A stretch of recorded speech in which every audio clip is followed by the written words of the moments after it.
ಓಂ ಶ್ರೀ ಪರಮಾತ್ಮನೇ ನಮಃ. ಶ್ರೀಮದ್ಭಗವದ್ಗೀತಾ ಅಥ ಸಪ್ತದಶೋऽಧ್ಯಾಯಃ.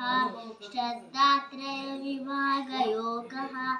ಅರ್ಜುನ ಉವಾಚ ये शास्त्रमिति मुच्यते यजन्ते श्रद्धयान्विताः तेषां निष्ठा तु का कृष्ण सत्त्व आहुरजस्तमः. श्रीभगवानुवाच त्रिविधा भवति श्रद्धा देहिनां सा स्वभावजा सात्विकी राजसी चैव तामसी चेति तां कुरु. सत्त्वानुरूपा सर्वस्य श्रद्धा भवति भारत. श्रद्धामयोऽयं पुरुषो यो ಯಶ್ರದ್ಧಸೇವ ಚ. ಇದರ ಅರ್ಥ ಅರ್ಜುನನು ಹೇಳುತ್ತಾನೆ, ಹೇ ಕೃಷ್ಣನೇ, ಯಾರು ಶಾಸ್ತ್ರವಿದೆಯನ್ನು ತಿಳಿಯದೆ ಶ್ರದ್ಧೆಯಿಂದ ದೂಡಿ ಪೂಜಿಸುವರೋ ಅವರ ನಿಷ್ಠೆಯು ಸಾತ್ವಿಕವೋ ರಾಜಸವೋ ಅಥವಾ ತಾಮಸವೋ.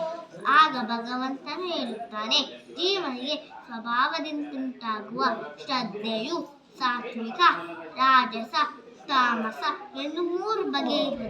ಅದನ್ನು ತಿಳಿಸುವೆನು ಕೇಳು. ಭರತವಂಶೋತ್ಪನ್ನನೇ, ಯಾರ ಶ್ರದ್ಧೆಯಾದರೂ ಸಹ ಅವರವರ ಅಂತಃಕರಣಕ್ಕೆ ತಕ್ಕಂತೆ ಇರುವರು. ಈ ಮನುಷ್ಯನು ಶ್ರದ್ಧಾಮಯನಾಗಿರುತ್ತಾನೆ. ಯಾರು ಎಂಥ ಶ್ರದ್ಧೆ ಉಳ್ಳವರು ಅವರು ಅದಕ್ಕೆ ತಕ್ಕಂತೆ ಇರುವರು ಎಂದು ಶ್ರೀಕೃಷ್ಣನು ಅರ್ಜುನನಿಗೆ ತಿಳಿಸುತ್ತಾನೆ. ಶ್ರೀಕೃಷ್ಣ ಪರಮಸ್ತು.